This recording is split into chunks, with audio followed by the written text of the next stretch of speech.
Hello प्यारे बच्चों, क्या हाल चाल। उम्मीद है आप ठीक होंगे। तो आज हम पढ़ने वाले हैं असामान्य मोलर द्रव्यमान के बारे में, साथ में हम वॉन टॉप गुणांक के बारे में डिस्कस करेंगे।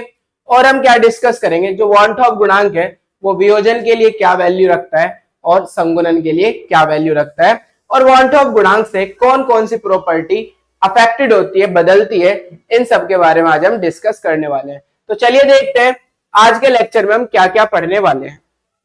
ध्यान से समझना बेटा, बहुत ही इंपॉर्टेंट लेक्चर होने वाला है आज का, क्योंकि इस लेक्चर पे 100% क्वेश्चन आता है।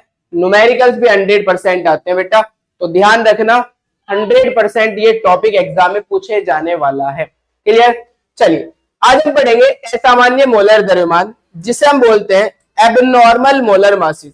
क्या होता है उसके बारे में डिस्कस करेंगे, वॉन टॉप गुणांक के बारे में डिस्कस करेंगे, साथ में वॉन टॉप गुणांक वियोजन के लिए क्या होता है, संगुणन के लिए क्या होता है, इस चीज के बारे में डिस्कस करेंगे।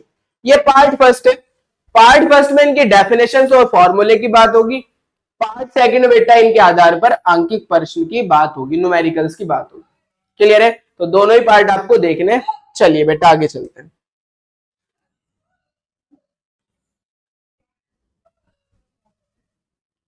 हम बात कर रहे हैं असामान्य मोलर द्रव्यमान के, एबनॉर्मल मोलर मासेस। क्या होता है एबनॉर्मल मोलर मासेस, चलिए आइए इसको समझते हैं। देखिए बेटा, हमने पढ़ा है अणुसंख्यक गुण। क्या पढ़ा है हमने? अणुसंख्यक गुण। ध्यान से समझना बेटा अणुसंख्यक गुण को। ठीक है बेटा, अणुसंख्यक गुण समझते रहना अच्छे से। आपको पता है कणों की संख्या पर निर्भर करता है। कणों की संख्या पर जो अणुसंख्यक गुण होते हैं वो किस पे निर्भर करते हैं बेटा? कणों की संख्या पर। कौन कौन सी प्रॉपर्टी अणुसंख्या गुण है? 4 गुण अणुसंख्या गुण होते हैं। 4 प्रॉपर्टी अणुसंख्यक होती है। कितनी बेटा? 4। पहला, वाष्प दाब में आपेक्षिक अवनमन। पता होगा, हमने चारों डिस्कस कर लिए। वाष्प दाब में आपेक्षिक अवनमन, जिसे डिनोट करते हैं P not minus P S upon P not बराबर स्मॉल डब्ल्यू गुना कैपिटल एम, स्मॉल एम गुना कैपिटल डब्ल्यू। जहां पर स्मॉल एम हमारा क्या है? जहां पर स्मॉल एम हमारा क्या है बेटा? मोलर द्रव्यमान। क्या है बेटा हमारा? मोलर द्रव्यमान। बस ऐसे ध्यान रख लो कि स्मॉल एम हमारा क्या है? मोलर द्रव्यमान। क्लियर है बात। दूसरी प्रॉपर्टी, क्वथनांक में उन्नयन। क्वथनांक में उन्नयन, ध्यान से समझते रहो बेटा। उन्नयन, क्वथनांक में उन्नयन को डिनोट करते हैं डेल्टा टीबी से, और डेल्टा टीबी का मान आया था KB into small m. Small m यहां पर मोललता है। क्या है? मोललता। इसका मैंने अणुभार से रिलेशन भी कराया था, वो भी लिख देता हूं। तो डेल्टा टीबी बराबर 1000 गुना केबी गुना स्मॉल डब्ल्यू बटे स्मॉल एम गुना कैपिटल डब्ल्यू। यहां भी स्मॉल एम हमारा क्या है बेटा? स्मॉल एम पे ध्यान देना है, यही तो असामान्य मोलर द्रव्यमान होगा। यहां भी स्मॉल एम क्या है? हाँ, मोलर द्रव्यमान है।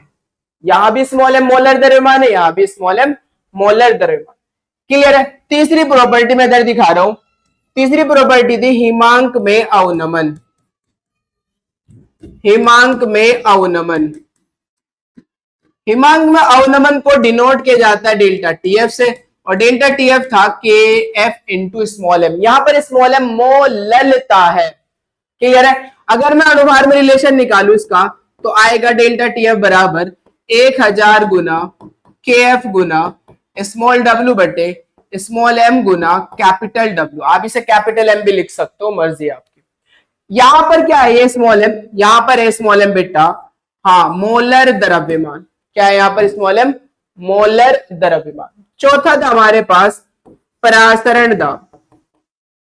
परासरण दाब, चौथा क्या था बेटा? परासरण दाब।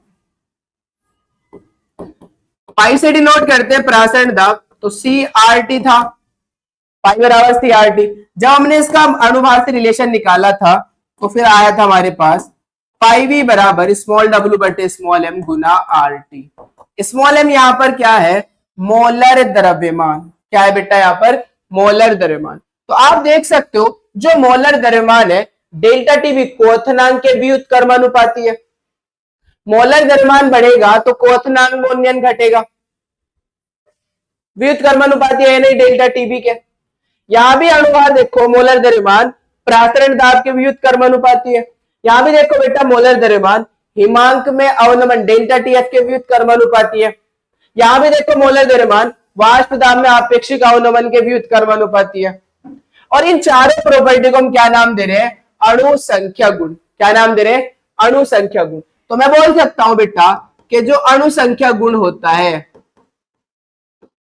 अणु संख्या गुण क्या होता है बेटा, जो अणु संख्या गुण होता है,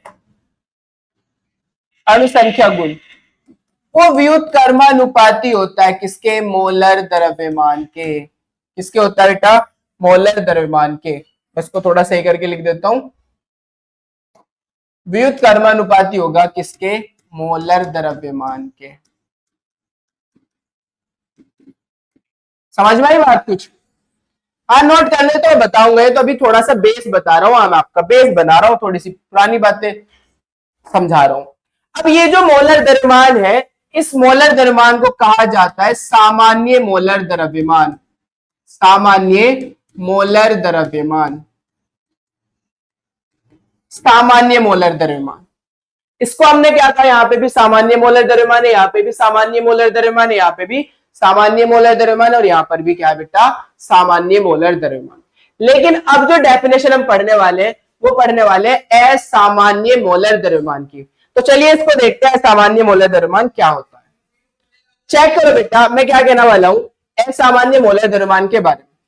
तीन बातें, अगर कोई पदार्थ है हमारे पास, उससे रिलेटेड तीन बातें हो सकती हैं। कितनी बातें, तीन बातें। समझ लो, या तो उसका वियोजन हो जाए,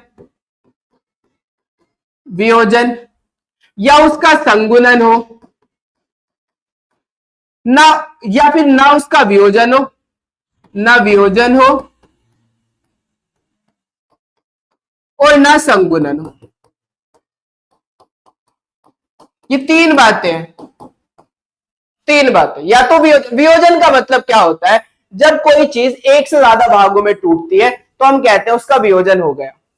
जैसे अगर मैं इसके दो टुकड़े कर दूं तो मैं कहूंगा ये दो भागों में वियोजित हो गया, दो भागों में वियोजित, इसका वियोजन हो गया।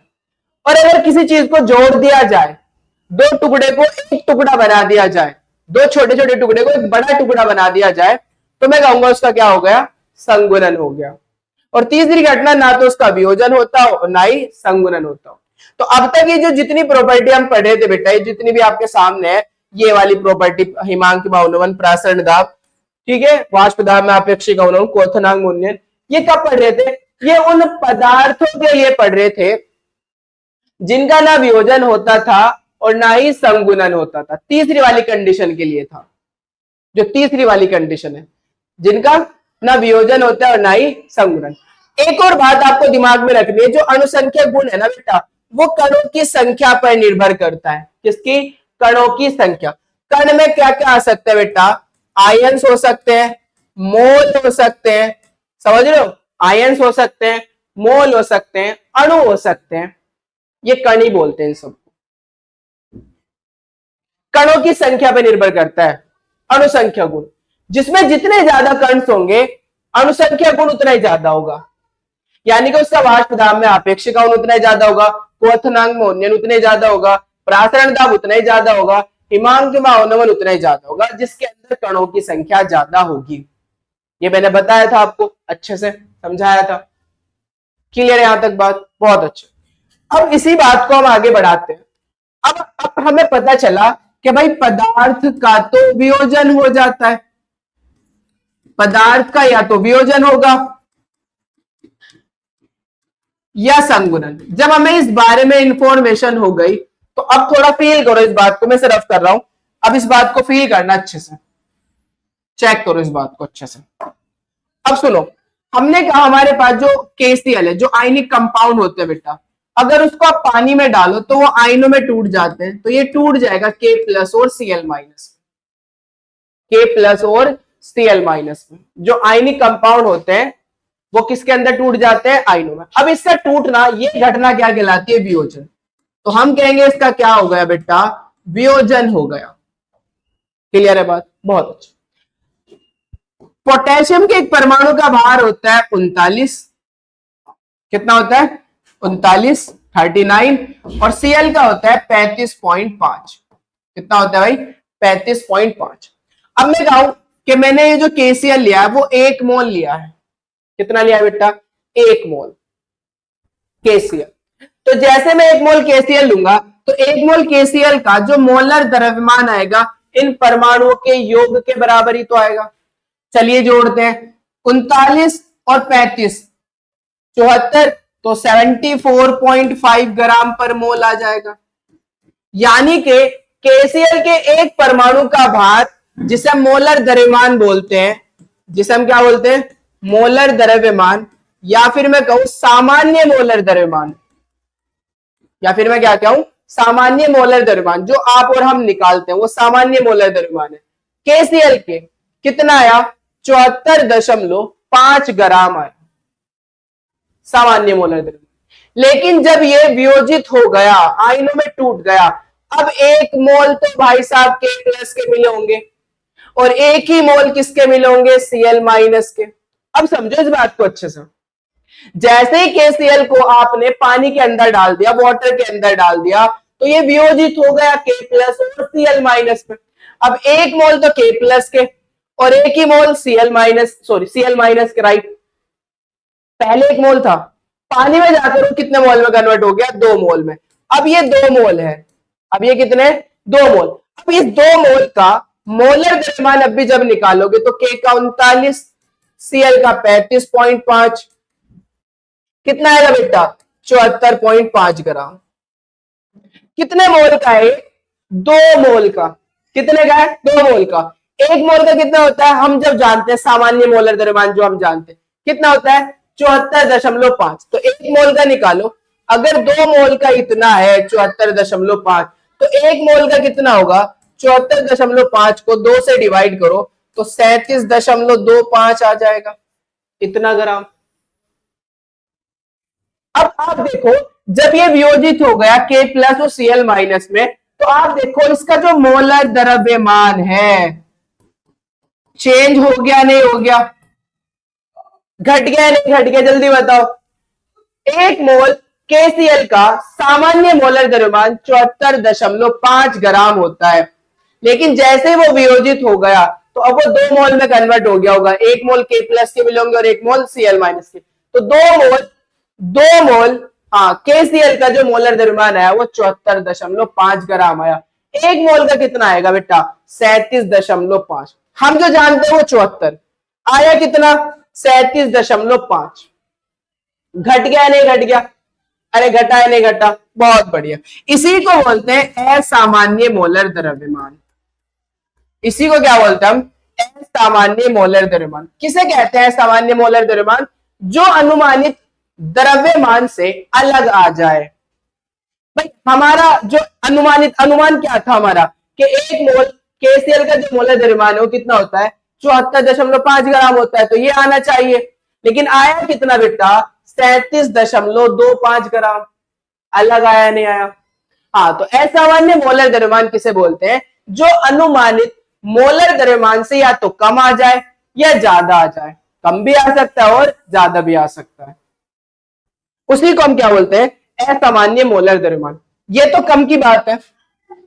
अब सुनो अच्छे से, मेरे पास जो एसिटिक एसिड है, एसिटिक एसिड, जब मैं इसके 2 मोल यूज करता हूं, 2 मोल यूज करता हूं और इसको मैं बेंजीन में अगर डाल दूं तो इसका हो जाता है संगुणन। जुड़ जाते हैं। किसके कारण जुड़ जाते हैं बेटा? इनके अंदर लग जाता है हाइड्रोजन बंध।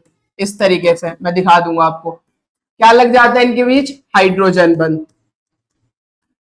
ये रहा, यहां पर आएगा प्लस, यहां पे माइनस, यहां पे माइनस और यहां पे प्लस। तो इनके बीच कौन सा फोर्स काम करने लगेगा?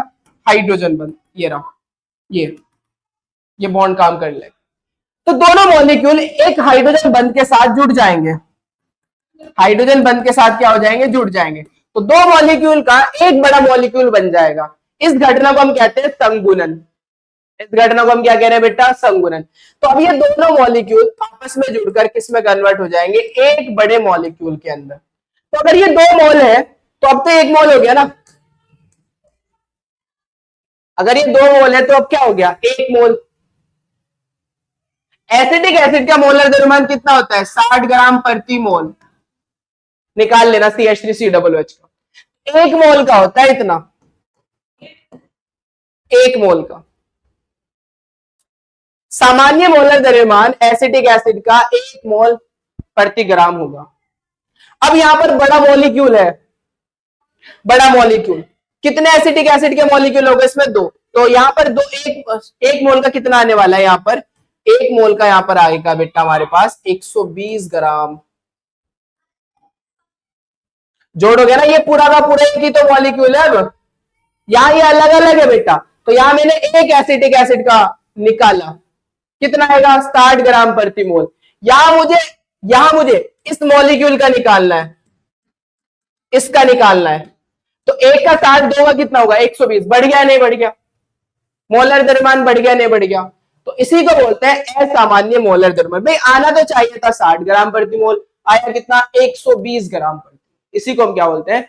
हाँ, असामान्य मोलर द्रव्यमान। बात समझ में आ गई होगी आपको। चलिए डेफिनेशन पे चलते हैं। ध्यान से देखो, जब किसी विलेय को, कोई भी विलेय जैसे KCl, NaCl, एसिटिक एसिड, कोई भी विलेय को विलायक में घोलते हैं, तो विलेय का विलायक में, तो जो विलेय है उसका विलायक में या तो संगुणन होगा अथवा वियोजन होगा। या तो संगुणन या वियोजन होने पर अणुसंख्यक गुणों के द्वारा, जो अणुसंख्यक गुण है उनके द्वारा ज्ञात किया गया मोलर द्रव्यमान असामान्य हो जाता है। एबनॉर्मल मोलर मास, मैंने कहा ना, या तो ज्यादा आएगा या फिर कम आएगा। वो जो हम एम निकाल लेते हैं, 4 प्रॉपर्टी लिखवाई थी ना, कितनी? 4 एम जो निकाल लेते हैं। सामान्य नहीं आएगा, 60 नहीं आएगा, 120 आएगा एसिटिक एसिड के लिए। ऐसे अगर जब हम बात करेंगे किसकी? जब हम बात करेंगे KCl की, तो बेटा कितना आएगा? 37.4, घट जाएगा। तो असामान्य हो जाता है। अर्थात संगुणन पर, संगुणन का देखा था आपने, संगुणन के लिए, संगुणन में हमारे पास क्या हुआ था बेटा? संगुणन में हमारे पास मोलर द्रव्यमान बढ़ गया था। अगर मोलर द्रव्यमान बढ़ेगा तो मैंने आपको बताया था अणुसंख्या गुण व्युत्क्रमानुपाती होता है। बताया नहीं बताया? अणुसंख्या गुण मोलर द्रव्यमान के क्या होते हैं? व्युत्क्रमानुपाती होते हैं। अगर मोलर द्रव्यमान बढ़ेगा तो अणुसंख्या गुण का मान क्या हो जाएगा? घट जाएगा। चेक करो, चेक करो, संगुणन पर अणुसंख्या गुणों में कमी आ जाती है, घट जाएगा ना। जबकि वियोजन पर अणुसंख्या गुण बढ़ जाते हैं। भाई वियोजन पर मोलर द्रव्यमान घट रहा है तो अणुसंख्या गुण का मान बढ़ेगा। संगुणन पर मोलर द्रव्यमान बढ़ रहा है तो अणुसंख्या गुण का मान घटेगा। क्लियर है? अब ये देखो डेफिनेशन, चेक करो बेटा, चेक करो।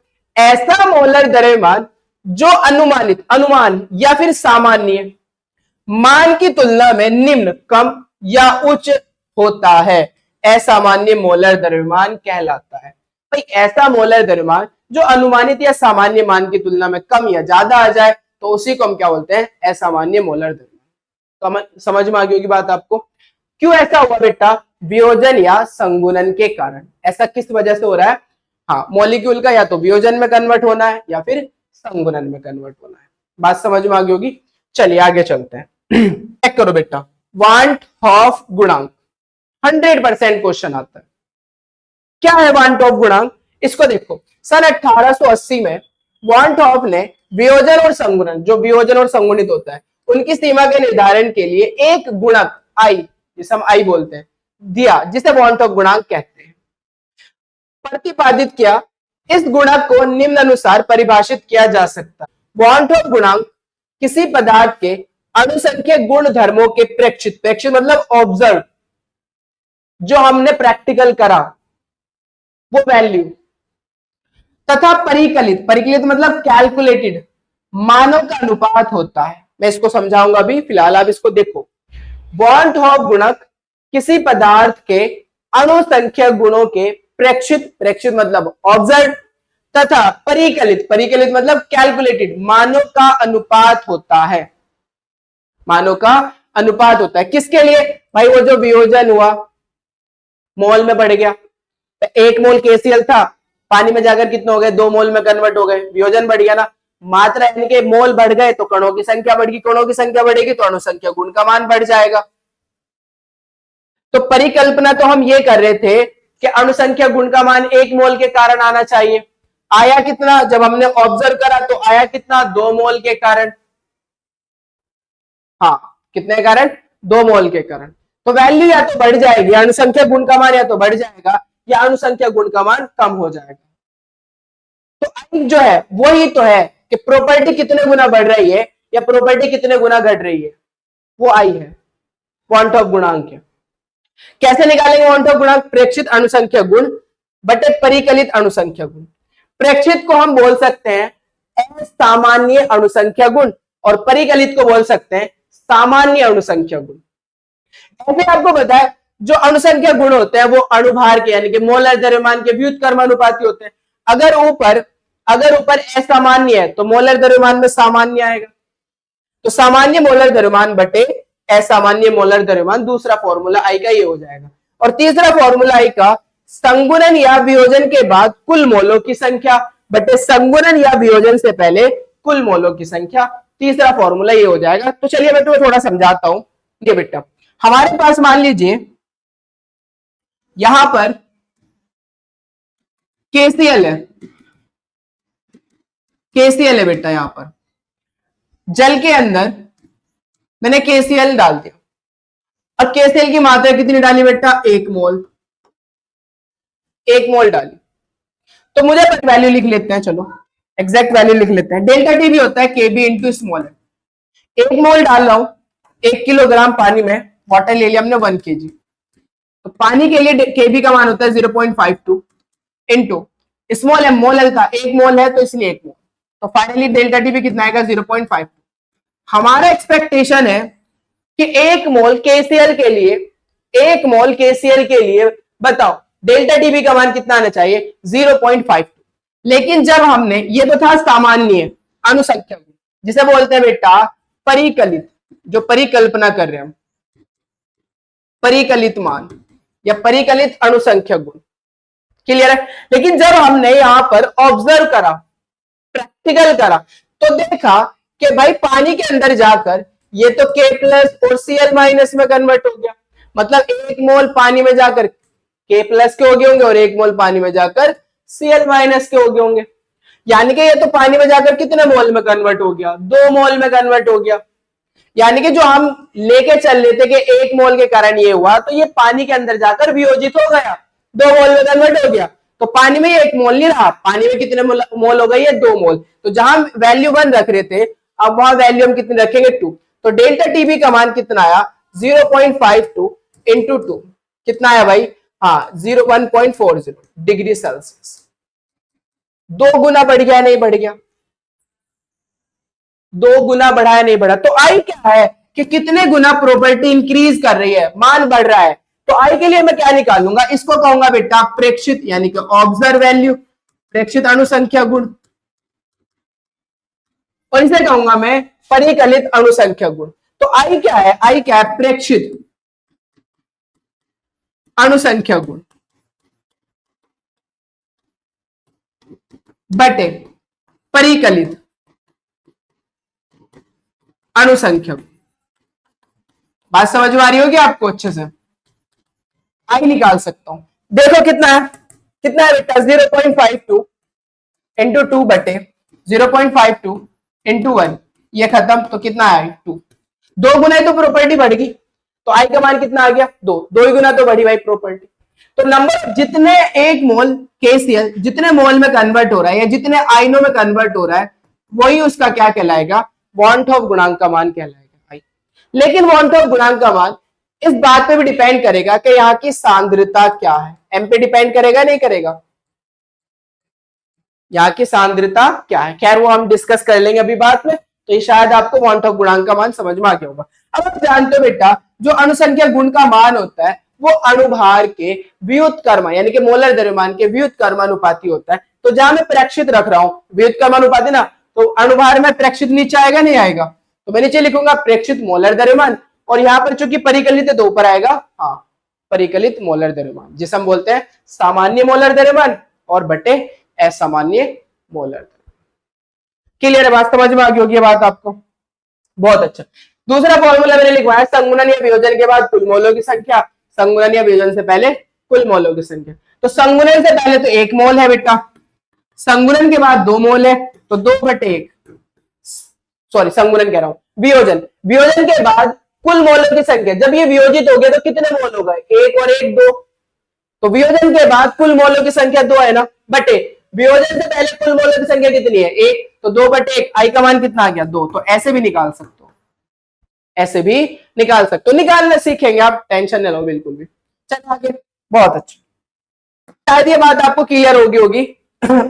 जैसे ही हमें बेटा वियोजन और संगुणन के बारे में पता चल गया कि पदार्थ का वियोजन भी होता है और पदार्थ का संगुणन भी होता है, तो हमें आई की वैल्यू पता चल गई। हाँ, जैसे हमें आई की वैल्यू पता चल गई बेटा, तो फिर जो हमारा अनुसंख्या गुण है ना, उनके फॉर्मूले भी क्या होगा? चेंज हो गए, मॉडिफाई हो गए। तो चेक करो बेटा, वांछित गुणांक को शामिल करने पर अनुसंख्या गुणों के लिए समीकरण निम्नानुसार संशोधित हो जाती है। कैसे संशोधित हो गई? जो अब हम वाष्प दाब में आपेक्षिक अवनमन निकालेंगे, किसमें बेटा? वाष्प दाब में आपेक्षिक अवनमन, उसमें क्या करेंगे हम? सिर्फ उसमें हम क्या करेंगे बेटा? आई से गुना करते हैं। तो P note minus P S upon P note बराबर था स्मॉल डब्ल्यू गुना कैपिटल एम, स्मॉल एम गुना कैपिटल डब्ल्यू, था या नहीं था? हाँ भाई। अब मैं क्या करूंगा बेटा, इस फॉर्मूले में सिर्फ किससे गुना कर दूंगा? आई से गुना कर दूंगा, वांट ऑफ गुणांक से गुना कर दूंगा, आई से। ये हो गया वाष्प दाब में आपेक्षिक अवनमन। क्लियर है बात? कोई दिक्कत तो नहीं है? बहुत अच्छा। क्वथनांक में उन्नयन, डेल्टा टीबी, डेल्टा टीबी का फॉर्मूला था KB into small m, small m मोललता है बेटा, स्मॉल एम क्या है? मोललता। तो अब मैं इसमें किससे गुना कर दूंगा? वांट ऑफ गुणांक आई से गुना कर दूंगा। तो अब क्वथनांक में उन्नयन डेल्टा टीबी बराबर होगा आई केबी गुना स्मॉल एम। ऐसे हिमांक का अवनमन डेल्टा टीएफ आई के एफ इंटू स्मॉल एम, बस आई से गुना करनी है। ऐसे विलयन का प्रासरण दाब पाई बराबर आई सी आर टी, आई से गुना कर दी जाएगी, संशोधित। कब आई, ये फॉर्मूले कब यूज करने बेटा? जब कोई कंपाउंड वियोजित होता हो यानी कि आयनों में टूट जाता हो, या संगुणित होता हो, जुड़ जाता हो, तब यूज करेंगे हम इन फॉर्मूले। मैं बताऊंगा कब यूज कहां करेंगे। क्लियर है बात? यहां तक समझ में आ गई होगी, नोट करो फिर आगे चलो। तो चलिए, जिस चीज के लिए हम बात कर रहे थे उस पर आ चुके हैं। अब हम वियोजन के लिए वांट ऑफ गुणांक का मान निकालना, और वियोजन के लिए हम फॉर्मूला भी निकालेंगे। पिछले साल भी एक क्वेश्चन आया था यहाँ पर, चाहे नीट हो, चाहे जेईई मेंस हो, चाहे बोर्ड लेवल हो, हर साल क्वेश्चन पूछा जा रहा है बेटा यहाँ से, तो बहुत इंपॉर्टेंट है। चेक करते हैं वियोजन के लिए। पहले एग्जाम्पल ले रहा हूं मैं, NaCl की बात कर रहा हूं। मुझसे कोई कह रहा है कि बताओ NaCl का वांट ऑफ गुणांक कितना होगा? NaCl का मुझे वांट ऑफ गुणांक निकालना है। तो मैंने क्या करा, इसको पानी में डाल दिया। तो जैसे पानी में डालूंगा तो वियोजित हो जाएगा Na प्लस और Cl माइनस। अब मुझे ये नहीं पता कि इसका वियोजन कितना है, 100% है या नहीं है, कितना परसेंट वियोजित होता है, 10% घुलता है, 20% घुलता है, 50% घुलता है। तो हमने कहा कि भाई प्रारंभ में NaCl का 1 मोल ले लिया हमने, प्रारंभ में NaCl का कितना ले लिया बेटा? 1 मोल। क्लियर है बात? प्रारंभ में, इनिशियली। तो इसके कितने बनेंगे? 0 मोल बनेंगे। अभी तो स्टार्टिंग हुई, रिएक्शन शुरू ही नहीं हुई, अभी तो वियोजित हुआ ही नहीं। हमने कहा जब T समय लग गया, तो T समय बाद हमने कहा ये अल्फा वियोजित हो गया। अल्फा वियोजित मतलब कि अल्फा मात्रा Na प्लस और Cl माइनस में कन्वर्ट हो गई। तो अगर इसमें से अल्फा घटा तो ये अल्फा बना होगा, ये भी अल्फा बना होगा। अल्फा क्या है? वियोजन की मात्रा है। अल्फा क्या है बेटा? वियोजन की मात्रा है, वियोजन की मात्रा। अब आई का फॉर्मूला बताओ। आई क्या था? वियोजन के बाद कुल मोलों की संख्या बटे वियोजन से पहले कुल मोलों की संख्या। वियोजन के बाद यही था, वियोजन के बाद कुल मोल, तो जोड़ दो 1 minus alpha plus alpha plus alpha, 1 minus alpha plus alpha plus alpha, वियोजन के बाद कुल मोलों की संख्या बटे वियोजन से पहले कुल मोलों की संख्या 1 प्लस 0 प्लस 0। अब मुझे बताओ बेटा, आप यहां पर बताओ, इस अल्फा प्लस से इस अल्फा माइनस खत्म, 1 प्लस 0 0 1 ही रहेगा। तो यहां फाइनली आई कितना आ जाएगा? 1 प्लस अल्फा। जहां अल्फा क्या है वियोजन की मात्रा, वियोजन की मात्रा। अगर वो बताता है कि वियोजन की मात्रा 20% है, 50% है, तो वो वैल्यू अल्फा रख देंगे हम यहाँ पर। और अगर वो कहता है कि ये 100% वियोजित होता है, क्या बेटा 100% क्या होता है, वियोजित होता है, वियोजित होता है, तो इसका मतलब है कि ये 100% कन्वर्ट हो गया होगा Na+ और Cl- में 100%। तो अब Na+ कितना बना होगा, ये NaCl है कितना 1, तो Na+ भी कितना बना होगा 1, Cl- भी कितना बना होगा 1, तो अल्फा कितना आ जाएगा बेटा 1, अगर वो 100% वियोजित हो जाता है।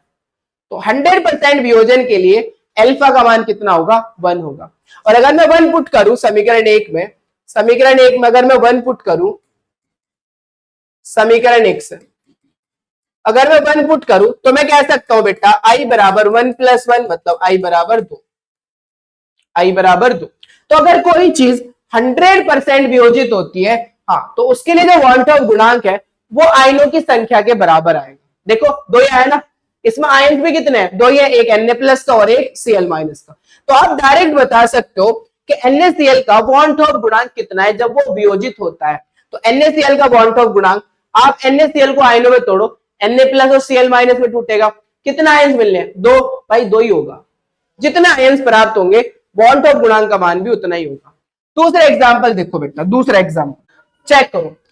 दूसरा एग्जांपल मैं ले रहा हूं CaCl2, बात करें CaCl2 की।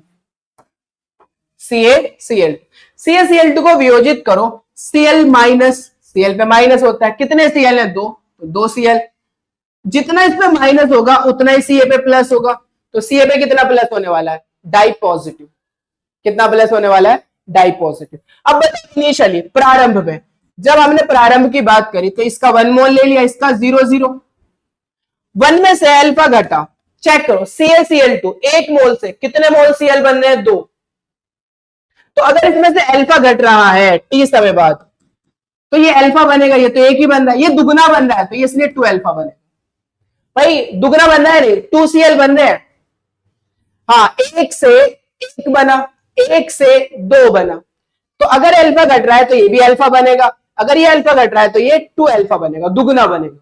अब आई क्या है, आई क्या है, वियोजन के बाद कुल मोलों की संख्या सबको जोड़ दो, तो जो तो भाई 1 - अल्फा प्लस 2 अल्फा, अपोन में तो 1 ही आना है क्योंकि 1 + 0 0 1 ही रहेगा। आप देखो ये अल्फा से अल्फा खत्म, खत्म है नहीं, जल्दी बताओ, तो आई बराबर कितना होगा 1 + 2 अल्फा। अब मैं कह रहा हूं अल्फा वियोजन की मात्रा है, मैं कह रहा हूं अगर ये अल्फा 100% वियोजित हो जाता है, CaCl2 100% वियोजित हो जाता है, CaCl2 अगर 100% क्या हो जाता है वियोजित हो जाता है, हो जाता है, तो बताओ अगर हो जाता है तो बताओ अल्फा की वैल्यू 1 होगी या नहीं होगी। अगर वो 100% वियोजित हो रहा है तो सारा का सारा CaCl2 Ca+ में कन्वर्ट हो जाएगा। Ca+ की मात्रा कितनी है अल्फा और इसकी मात्रा कितनी है 1, तो सारा का सारा कन्वर्ट हो गया ना, तो अल्फा 1 हो जाएगा। अगर अल्फा 1 हो गया तो आई की वैल्यू कितनी होगी 1 + 2 × 1, तो 2 ही कम 2, 2 और 1 3, आई की वैल्यू 3। आयंस भी कितने हैं 2 तो Cl- के, एक Ca+ का, तो आयंस भी कितने हैं 3। जितने आयंस होंगे वही उसका क्या होगा वॉन ऑफ गुणांक होगा, वो इसका क्या होगा वॉन ऑफ गुणांक। कब, जब वो 100% क्या होता है वियोजित होता है। और अगर 100% वियोजित नहीं हो रहा, वो दे रहा है क्वेश्चन में कि 80% वियोजित होता है, तो वियोजन की मात्रा रख दो, अल्फा रख दो, अल्फा वैल्यू पुट कर दो, अल्फा से गुना करो तब आई निकल के आ जाएगा। क्लियर है बात, समझ में आ रही है बात, बहुत अच्छा। अब मैं कुछ एग्जांपल्स लेता हूं, कुछ एग्जांपल्स लेता हूं, मैं आपसे कहता हूं चेक करो बेटा, मैं कहता हूं एग्जांपल्स। भाई KCl का बताओ वॉन ऑफ गुणांक कितना होगा, आप 100% वियोजित मान के चल रहे हैं, तो आपको क्या चेक करना है आयन, KCl K+ और Cl- में टूटेगा, इसलिए इसका वॉन ऑफ गुणांक कितना होगा 2। मैं आपसे कहूं MgCl2 का बताओ भाई कितना होगा, MgCl2 का बताओ कितना होगा भाई, एक तो Mg का और 2 Cl के, जब ये आयनों में टूटेगा तो 2 Cl- मिलेंगे और एक Mg मिलेगा, तो टोटल आयंस कितने मिलेंगे 3, इसलिए मैं कह सकता हूं यहां पर आई कितना हो जाएगा 3, वॉन ऑफ गुणांक। मैं आपसे कहूं CaNO3 का होल ट्वाइस कैल्शियम नाइट्रेट इसका वांट ऑफ गुणांक बताओ कितना है भाई। जब ये आयनों में टूटेगा तो Ca पे डाई पॉजिटिव होता है। NO3 कितने हैं? 2, तो 2 तो NO3 के और एक Ca का, तो टोटल कितना आयंस मिलेंगे? 3, इसलिए इसका वांट ऑफ गुणांक कितना होगा? 3 होगा। मैं आपसे अगर कहता हूं कि भाई आप मुझे बताओ AlCl3 का, सॉरी आप मुझे बताओ बेटा AlCl3 का, AlCl3 का, अब मुझे बताओ AlCl3 का वांट ऑफ गुणांक कितना होगा? एक तो Al का मिलने वाला है और 3 Cl के, तो टोटल कितना आयन हो जाएंगे? 4, इसलिए इसका वांट ऑफ गुणांक कितना होगा? 4। मैं अगर आपसे कहूं बेटा Al2SO4 का होल थ्राइस का बताओ वांट ऑफ गुणांक कितना होगा? एक कितने मिलेंगे? 2, SO4 कितने मिलेंगे? 3, तो 2 और 3 5, इसलिए इसका वांट ऑफ गुणांक कितना होगा? 5 होगा। तो किसी का भी डायरेक्ट बता सकते हो वांट ऑफ गुणांक क्या होने वाला है अगर वो वियोजित होता है, अगर वो वियोजित होता है। और अगर वो कहता है कि भैया आपको क्या बताना है, आपको बताना है कि ये 80% वियोजित हो रहा है, तब बताओ वियोजन की मात्रा। अगर मैं इसकी बात करूं तो भाई 1 में जितने हैं, यहां पर जितने नंबर है उससे एक कम से मल्टीप्लाई कर दो, जितना नंबर है एक कम से, यानी कि फॉर्मूला निकल के आ जाएगा यहां पर डायरेक्ट। वैसे मैं प्रूफ करूंगा भी, लेकिन मैं डायरेक्ट फॉर्मूला यहीं से निकाल रहा हूं। ध्यान देखो, आई बराबर होगा 1 प्लस एक कम 5 है ना, 3 और 2 5, 5 आयन से ना, तो एक कम कर दो 4 अल्फा। अगर वो 80% वियोजित होता है तो अल्फा का मान रख दो। अब एक कम हम मान लिया एन वैल्यू, हमने मान लिया जो मोलों की संख्या है वो एन है, ये मोलों की संख्या है 2 और 3 5, तो हमने कह दिया कि मोलों की संख्या अगर एन है तो भाई एक कम n-1 अल्फा, तो फिर आई की वैल्यू कितनी आ जाएगी? आई बराबर होगा 1 plus n minus alpha, n minus alpha. अगर बेटा यहाँ पर 3 मोल है तो यहाँ 3 रखोगे तो 2 अल्फा हो जाएगा। अगर यहाँ 3 है तो 3 रखोगे तो 2 अल्फा, 1 प्लस 2 अल्फा। यहाँ KCl 2 है तो 1 प्लस 1, 2 रखोगे ना, 2 माइनस 1 1 अल्फा, यानी कि 1 प्लस अल्फा निकाल सकते हो किसी के लिए। अब जनरल फॉर्मूला लिखते हैं, अब शायद आपके बात समझ में आ गई होगी। चले आगे, चल जनरल फॉर्मूला हमने कहा भाई, हमने मान लिया जो कितना है बेटा ए। अब ए से हमें मिला Na, Na मान लो ए से कितना मिल गया? Na। क्लियर है बात? बहुत अच्छी। तो प्रारंभ में अगर इसकी वैल्यू 1 है तो इसकी कितनी होगी? 0। 1 में से अल्फा घटा तो ये n अल्फा बनेगा। 1 में से अगर अल्फा घटा n, भाई 1 से n गुना बन रहा है तो n ही अल्फा बनेगा। तो आई बराबर कितना होगा बताओ? वियोजन के बाद कुल मोलों की संख्या बटे वियोजन से पहले कुल मोलों की संख्या। तो आई बराबर देखो 1 minus alpha plus n alpha, तो आई बराबर 1। क्लियर है?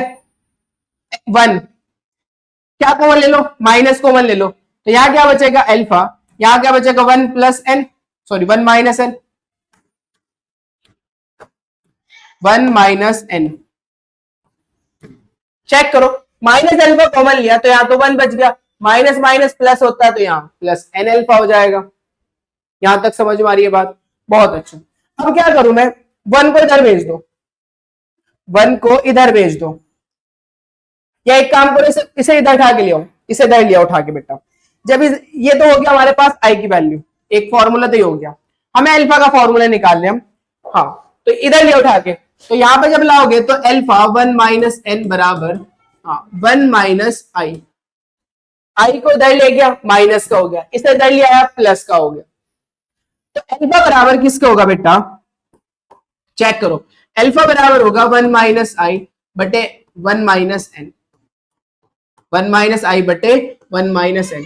आई वांट ऑफ गुणांक है, वांट ऑफ गुणांक। और n क्या है बेटा? n क्या है? n है हमारे पास मोलों की संख्या, वियोजन के बाद मोलों की संख्या। n क्या है? वियोजन के बाद मोलों की संख्या,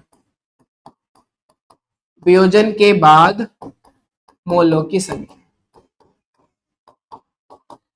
तो आपसे वियोजन की मात्रा पूछता है, क्या पूछता है बेटा? वियोजन की मात्रा। तो वियोजन की मात्रा निकालने के लिए अल्फा, अल्फा हमारी वियोजन की मात्रा ही तो है, तो वियोजन की मात्रा निकालने के लिए हमें क्या चाहिए होगा? आई चाहिए होगा, वांट ऑफ गुणांक चाहिए होगा। और वांट ऑफ गुणांक कैसे निकालेंगे? हमारे पास वो कॉलिगेटिव प्रॉपर्टी देगा, अणुसंख्यक, या तो प्रासरण दाब के थ्रू निकलवाएगा या फिर क्वोथनांग उन्नयन के थ्रू। न्यूमेरिकल करेंगे, समझ में आएगी सब बात आपको। ये बात क्लियर है क्या, ये बताओ, सारी बात क्लियर होगा कि किसका क्वांटम गुणांक क्या होगा। बहुत अच्छा, चले आगे। अब बात करते हैं बेटा संगुणन के लिए। संगुणन का मतलब होता है जब दो चीजें आपस में जुड़ती हैं, जब दो चीजें आपस में क्या होती है, जुड़ती है। तो हमने कहा भाई मेरे पास जो एसिटिक एसिड है, ये एसिटिक एसिड, ये बेंजीन के अंदर जाकर संगुणित हो जाता है।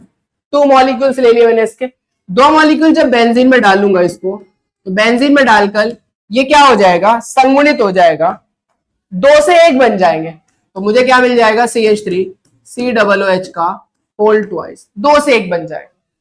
अगर मैंने इसका 1 मोल लिया तो यहां पर हाफ ही तो बनेगा भाई, 2 से 1 बन रहा है तो 1 से आधा, 1 से आधा तो इनिशियली तो 0, 1 में से अगर अल्फा घटा तो ये आधा बन रहा है तो अल्फा/2 बनेगा। सुनो भाई, 2 मोल है, 2 है, 2 से 1 बन रहा है तो 1 से कितना बनेगा, आधा। बनने वाली मात्रा हम क्या मान रहे हैं, अल्फा, तो आधी अल्फा की आधी अल्फा/2। तो आई क्या होता है, आई होता है संगुणन के बाद कुल मोलों की संख्या बटे संगुणन से पहले कुल मोलों की संख्या। संगुणन के बाद ये रहा, चेक करो, 1 माइनस अल्फा प्लस अल्फा/2 बटे कितना, 1 + 0 1। तो आई बराबर 1 माइनस अल्फा प्लस अल्फा/2 ही बच गया। बच गया नहीं बच गया, जल्दी बताओ। बहुत अच्छा। अब सुनो, आई बराबर माइनस के अल्फा और प्लस के अल्फा/2, प्लस का आधा माइनस का पूरा, तो आधा बचेगा माइनस का। तो मैं लिख सकता हूं इसे, बेटा कि 1 माइनस अल्फा/2, आई बराबर क्या होगा, 1 माइनस अल्फा/2। ये बात समझ में आ गई होगी आपको, 1 माइनस अल्फा/2। अब मैं कह रहा हूं जो एसिटिक एसिड है वो 100%, जो एसिटिक एसिड है 100% क्या हो जाता है बेटा, संगुणित हो जाता है। 100% क्या हो जाता है, संगुणित हो जाता है। अगर ये 100% संगुणित हो जाता है, 100% अगर संगुणित हो जाता है तो अल्फा का मान कितना हो जाएगा, 1। जैसे वहां 100% वियोजन पे अल्फा का मान 1 हो रहा था, ऐसे 100% संगुणित पे अल्फा का मान कितना होगा, 1 रख दो यहां पर। तो आई की वैल्यू कितनी होगी, 1 माइनस 1/2। 1 में से आधा गया तो आधा ही बचेगा, कितना बचेगा, आधा। तो मैं इसे लिख सकता हूं 1/2। आई की वैल्यू कितनी हो जाएगी, 0.5। तो एसिटिक एसिड के लिए वॉन टॉप गुणांक का मान कितना होता है बेटा, 0.5 होता है एसिटिक एसिड के लिए। ऑलवेज रिमेंबर इट, हमेशा याद रखना, एसिटिक एसिड के लिए आई का मान कितना होगा, 0.5 होगा। क्योंकि एसिटिक एसिड बेंजीन के अंदर जाकर डाइमर्स बना लेता है। डाइमर्स मतलब 2 यूनिट्स आपस में जुड़ जाती है हाइड्रोजन बंध के कारण। कौन से बंध के कारण, हाइड्रोजन बंध के कारण। वैसे तो मैं आपको ऑर्गेनिक में भी ये बात तो बताऊंगा, हाइड्रोजन बंध के कारण। क्लियर है। एसिटिक एसिड ही ऐसा नहीं करता, जितने भी कार्बोक्सिलिक एसिड होते हैं RCOOH, चाहे वो बेंजोइक एसिड हो C6H5COOH, चाहे वो कौन सा बेटा, बेंजोइक एसिड हो, बेंजोइक एसिड भी डाइमर बनाएगा और इसका वॉन टॉप गुणांक भी कितना आएगा, 0.5। तो देखो 1 से कम है ना, तो संगुणन के लिए वॉन टॉप गुणांक का मान घट रहा है। आई घटेगा तो अनुसंख्या गुण का मान भी घट जाएगा। आई बढ़ रहा है वियोजन में, 1 प्लस अल्फा बढ़ रहा है ना, 2 3 4 5 आ रहा था ना। आई बढ़ेगा तो अनुसंख्या गुण का मान भी बढ़ेगा। आई क्या है, क्या कितना गुना क्वोथनांग में उन्नयन बढ़ गया, कितना गुना हिमांक में अवनमन बढ़ गया, कितना गुना परासरण दाब बढ़ा, ये आई तो बता रहा है हमें। आई से गुना करिए नहीं करी हमने, गुना का मतलब इंक्रीमेंट ही तो है, कितने गुना प्रॉपर्टी इंक्रीज कर रही है। तो वियोजन के लिए जितना आई होगा उतने गुना प्रॉपर्टी इंक्रीज करेगी, संगुणन के लिए जितना आई होगा उतने गुना प्रॉपर्टी इंक्रीज करेगी। अब यहां आई घट रहा है ना, 1 से कम आ रहा है, 0.5 आ रहा है, यानी कि वो प्रॉपर्टी भी कितनी हो जाएगी, आधा आ रहा है तो आधी हो जाएगी, आधा आ रहा है तो आधी हो जाएगी। समझ रहे हो बात, तो आ रही है बात समझ में, बहुत बढ़िया। तो चलिए नोट कर लीजिए इसको, फिर आगे चलते हैं। चले इसके लिए जनरल फॉर्मूला निकाल लेते हैं। हमने कहा भाई हमारे पास कोई n है जिसके n मॉलिक्यूल हैं और वो संगुणित होकर an बना लेता है। n मॉलिक्यूल आपस में जुड़ गए। अगर हमने कहा इनिशियली इसका 1 है तो इसका 0 होगा प्रारंभ में। हमने कहा बेटा 1 में से अल्फा घट गया, तो देखो जब 1 में से 2a बने थे तो अल्फा बाई 2 हुआ था। अब यहाँ पर कितना अल्फा बाई n होगा। भाई कितने मॉलिक्यूल जुड़ गए आपस में? हाँ, n मॉलिक्यूल आपस में जुड़ गए। कितने? n molecule. तो n प्रॉपर्टी डिक्रीज कर जाएगी ना, n गुना मान कम हो जाएगा, नहीं हो जाएगा, इसलिए हमने n लगा दिया डिवाइड में, अल्फा बाई n। जब 2a बन रहा था, a से 2a2 बन रहा था, तो मैंने लिखा था अल्फा बाई 2। अब na से क्या बन रहा है? an बन रहा है, तो अब मैं क्या लिखूंगा? Alpha by n, alpha by n। आई का मान निकालो, संगुणन के बाद कुल मोलों की संख्या 1 plus 1 minus alpha plus alpha by n, alpha by n। आ रही है बात समझ में? Alpha by n।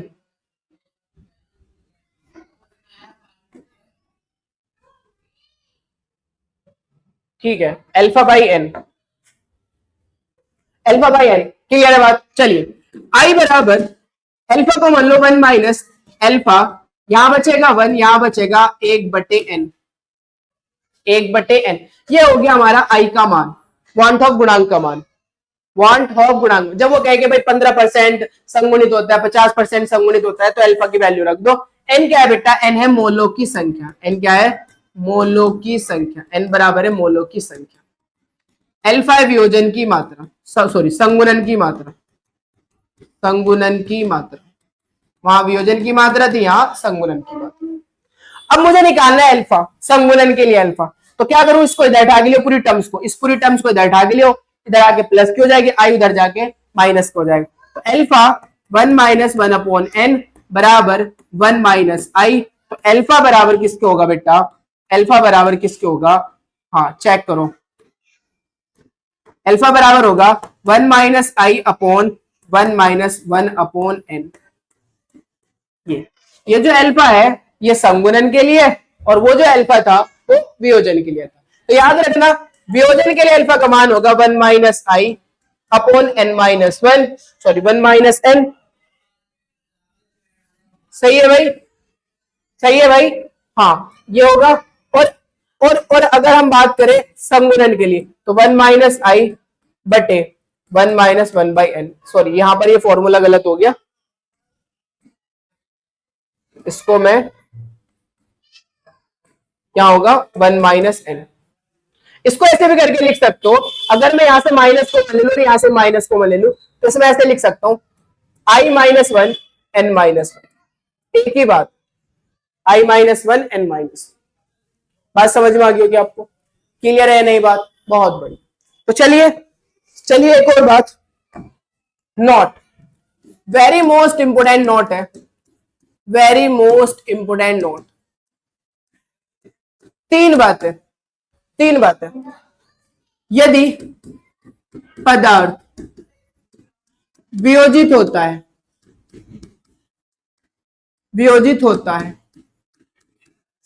तब अल्फा आई का मान होगा वांट ऑफ गुणांक का मान 1 से ज्यादा होगा। अगर कोई पदार्थ वियोजित हो रहा है तब क्या होने वाला है? आई का मान 1 से ज्यादा। दूसरी बात, यदि पदार्थ संगुणित होता है, क्या होता है बेटा? संगुणित होता है, तब आपने देखा आई की वैल्यू 1 से कम आई, तब आई की वैल्यू 1 से कम। तीसरी बात जो एमसीक्यू के अंदर सबसे ज्यादा बार पूछी जाती है, हाँ पदार्थ न तो वियोजित होता हो और न ही संगुणित होता हो। ना तो वियोजित होए ना संगुणित होता हो, उसके लिए आई की वैल्यू क्या होगी? 1। उसके लिए आई की वैल्यू 1। इसी को बोलते हैं सामान्य अनुसंख्या गुण, जब आई का मान 1 होता है। और जब आई का मान 1 से ज्यादा हो जाए और या 1 से कम हो जाए तो उसे बोलते हैं असामान्य अनुसंख्या गुण, यानी कि असामान्य प्रॉपर्टी हो जाती है। तो हम 1 मान के चलते हैं। ऐसे कौन कौन से सब्सटेंस होते हैं जिनके लिए बेटा आई की वैल्यू 1 होती है? वेरी वेरी मोस्ट इंपोर्टेंट है, आई का मान 1 किस किस के लिए होता है? ध्यान से देखो, यूरिया ना पानी में जाकर वियोजित होगा ना पानी में जाकर संगुणित होगा, तो यूरिया के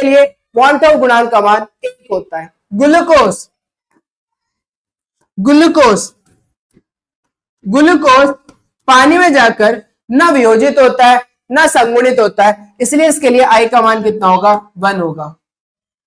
सुक्रोज, सुक्रोज समझ रहे हो, सुक्रोज के लिए आई का मान कितना होना है? 1। फ्रक्टोज, फ्रक्टोज के लिए आई का मान कितना होगा? 1। वैसे तो मोस्ट इंपोर्टेंट यूरिया और ग्लूकोज ही है, इन पे क्वेश्चन बहुत ज्यादा आते हैं कि ग्लूकोज के लिए वॉन ऑफ गुणांक का मान बताओ या यूरिया के लिए वॉन ऑफ गुणांक का मान बताओ। तो ये दोनों सब्सटेंस ऐसे हैं जो ना वियोजित होते हैं ना संगुणित होते हैं, इसलिए इनके लिए आई का मान कितना होगा? 1 होगा। नोट करो अच्छे से। तो चलिए, आई होप कि आपको ये लेक्चर पसंद आया होगा, सारे डाउट्स क्लियर होंगे वॉन ऑफ गुणांक पे। तो अगर आपको ये वीडियो पसंद आया तो वीडियो को लाइक कीजिए, कमेंट कीजिए, साथ में दोस्तों के साथ शेयर भी कीजिए और हमारे चैनल को सब्सक्राइब कर लीजिए और बेल आइकन को प्रेस भी कर दिए ताकि नोटिफिकेशन सबसे पहले मिल सके। ठीक है बेटा, थैंक यू फॉर वॉचिंग।